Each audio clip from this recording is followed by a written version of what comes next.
আসসালামু আলাইকুম বন্ধুরা। কাঁচা আমের আচারের মধ্যে কাশ্মীরি আমের আচারটা কিন্তু একটু বেশি টেস্টি। আর এই কাশ্মীরি আচারের অথেন্টিক রেসিপি আজকে তোমাদের সাথে শেয়ার করব। কাঁচা আম দিয়ে খুবই সহজভাবে এই কাশ্মীরি আচারটা তৈরি করা যায়, আর এটাকে সংরক্ষণ করে খেতে পারবে 1 বছর। তো এখানে আমি প্রথমে কিছু কাঁচা আম নিয়ে নিয়েছি, আর এই কাঁচা আমের খোসাগুলো আমি ভালোভাবে ছাড়িয়ে নিচ্ছি। আর এখানে আমি আঁটি শক্ত এরকম আম নিয়ে নিয়েছি। তোমরা চাইলে আঁটি শক্ত ছাড়া আম নিতে পারো, তবে সেক্ষেত্রে কিন্তু আমটা বেশি ভেঙে যাওয়ার সম্ভাবনা থাকে, তাই আঁটি শক্ত আম নিলেই বেশি ভালো হয়। সব আমগুলোর খোসা ছাড়িয়ে এটাকে আমরা ভালোভাবে ধুয়ে নেব। আর যেহেতু আঁটি শক্ত আম, তাই এটাকে আমি বটি দিয়ে কেটে নেব। প্রথমে দুভাগ করে এটাকে আমরা পিস পিস করে কেটে নেব। আর এই আমগুলো কিন্তু বেশি মোটা বা বেশি পাতলা এরকম হবে না, ঠিক আমি যেরকম কেটে নিচ্ছি দেখুন এরকমটা হবে। যদি দেখে না বুঝেন আপনারা আপনাদের আইডিয়া অনুযায়ী এটাকে কেটে নিতে পারেন। তো সব আমগুলোকেই কিন্তু আমি এইভাবে করে পিস করে কেটে নিচ্ছি।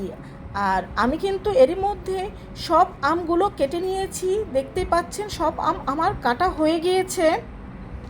আর এই পর্যায়ে কিন্তু আমি আপনাদের একটা ইম্পর্টেন্ট স্টেপ দেখিয়ে দেব, আর সেটা হচ্ছে এখানে আমি একটা বাটিতে স্বাভাবিক তাপমাত্রার পানি নিয়ে নিয়েছি, আর এর মধ্যে আমি দিয়ে দিচ্ছি 2 টেবিল চামচ পরিমাণ লবণ।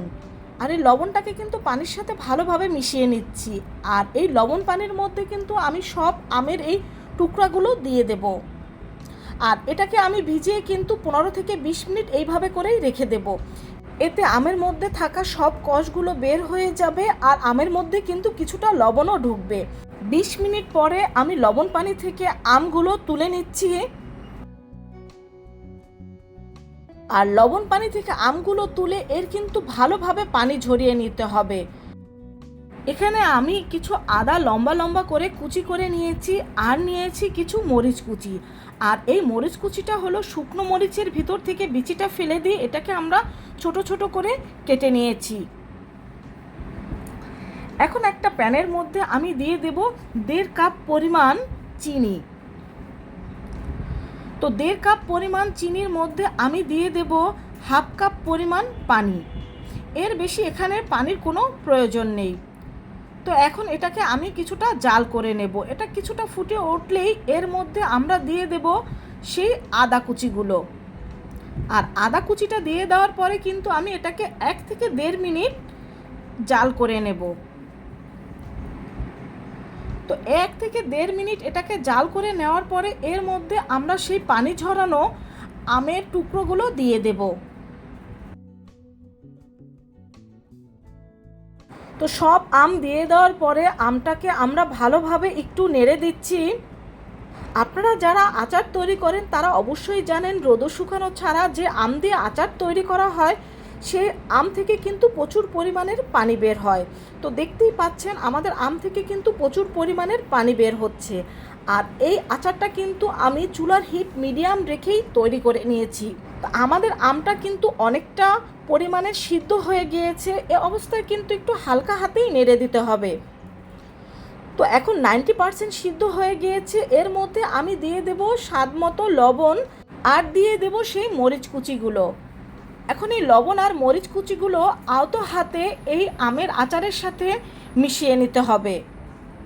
দেখতেই পাচ্ছেন এটাকে কিন্তু খুব আলতো হাতে আমি মিশিয়ে নিচ্ছি।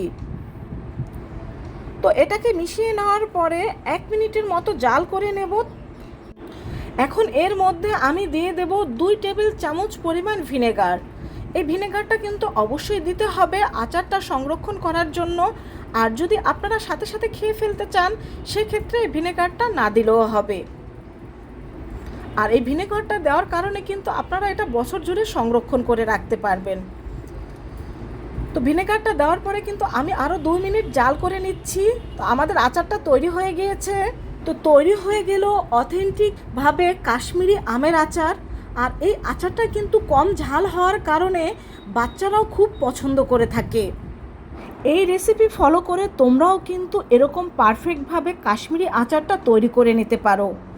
আর এই অবস্থায় কিন্তু কোনো এয়ারটাইট বক্স অথবা কোনো কাচের জারে তোমরা এটাকে কিন্তু সারা বছর জুড়ে সংরক্ষণ করে রাখতে পারো। এই আমের সিজনে বাসায় একবার হলো এইভাবে করে এই কাশ্মীরি আচারটা ট্রাই করে দেখো খুবই ভালো লাগবে আর সবাই খুবই পছন্দ করবে। আর ভালো লাগলে তোমার বন্ধুদের সাথে শেয়ার করো।